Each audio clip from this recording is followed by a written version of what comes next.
好啦，咁阿花啦，咁不如你同大家分享一下咧，你自己被選中咗成為發現新你哋第一集嘅參賽者，你有啲咩感受咧？當然好開心啦，因為被選中，我其實參加嘅時候當然係想被選中去即係參加呢個節目嘅咁樣。咁其實我一開始嘅時候，我會比較擔心啊會點樣㗎？會唔會好麻煩㗎？咁一嚟到嘅時候就剷咗我頭先，哇！大佬剷我頭喎，即係中間冇咗頭髮喎，幾擔心。就係擔心會唔會生唔翻啲頭髮出嚟啊？會唔會話有啲膠紙會唔會黐住咗，跟住啲頭髮就喺入面就生唔到出嚟啊？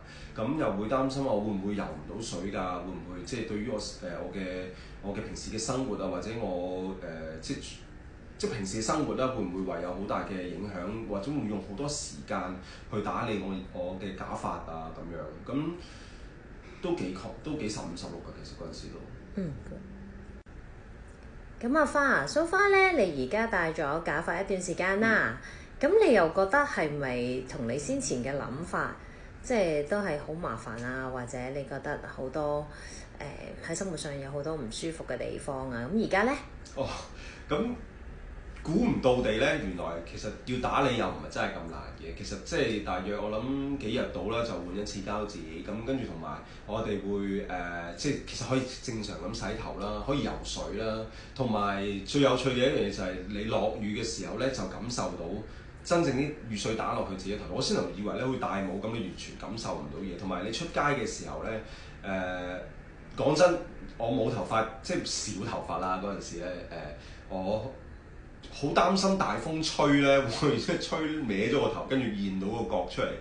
即係人哋嘅目光，我比較介意人哋嘅目光。同埋因為假髮俾到我一樣嘢就係真係可以試到好多唔同造型，同埋一啲你以前唔會感覺到我可以做到呢一啲嘅髮型嘅嗰啲造型咯。同埋配咗襯衫啊，上面都真係容易咗好多。其實假髮真係俾到好多信心我，令到我信心好強烈。但出街嘅時候行路都輕幾步。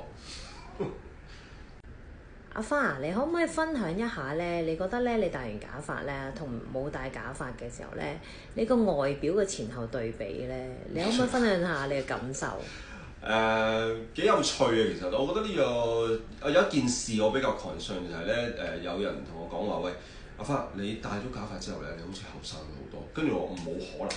係啊，因為咧先頭咧見到你冇乜頭髮啊，即係啲髮型師同我講話，你冇乜頭髮嗰陣時咧，好似大約都差唔多成40歲嘅你個樣。咁你而家咧你戴咗假髮之後咧，好似變翻做30頭咁，我冇可能㗎，搞錯啊！我覺得呢件事比較有趣，即係戴咗假髮之後，原來會令到人即係原來頭髮可以影響到你嘅年紀嘅，或者應該係成熟度啦，係成熟度。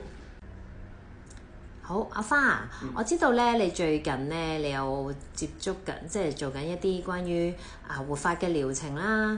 咁其實你正話都講話戴假髮都戴得好好啊。咁但係點解無端端又會即係想做下一啲療程咧？呢個係一個淵源嚟嘅。其實咧啱啱認識Hair Faculty 嘅時候，我以為咧佢就淨係做假髮啦咁樣。點知原來佢就同我講話，你其實你個頭都唔係話真係冇得救嘅喎。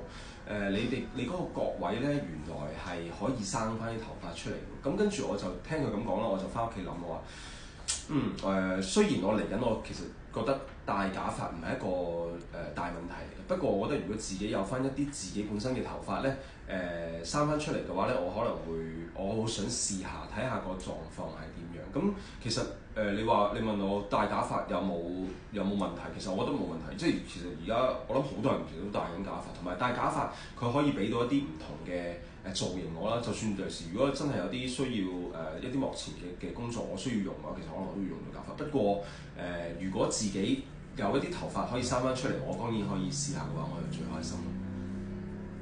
好啦，阿花啊，我知道咧，你喺 Hair Faculty 度做咗1個月，差唔多1個月嘅療程啦。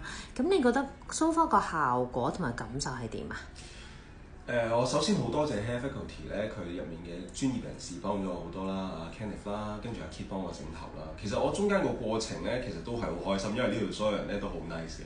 咁佢幫我睇咗我頭個問題乜嘢，頭髮幼啊，兩個角位比較少頭髮啊，跟住佢針對呢一度咧就做咗啲效果啊。仲有一樣嘢想講，就係咧原來我個頭本身好多頭皮屑，究竟點樣嚟嘅咧？原來我頭有啲真菌類嘅嘢，佢就用咗啲儀器咧。幫我清除咗啲頭髮屑先，咁跟住咧之後佢就再用一啲精華啦，跟住就打翻落去我個頭度啦。啊，好笑喎！近排開始咧，我發現有啲白色毛，我仲話啊，不如掹咗佢啦，有白色頭髮啊。跟住咧 Kenneth 就同我講，佢話冇掹啊，嗰啲頭髮咧係新嘅頭髮嚟嘅，你生得出嚟咧，嗰啲之後就會變翻做黑色頭髮，嗰啲就真係我哋嘅成果嚟㗎啦咁樣。我好開心咧，而家開始佢越出越多白色嘅毛咧，我希望可以喺一個短時間內咧就會生翻啲頭髮出嚟。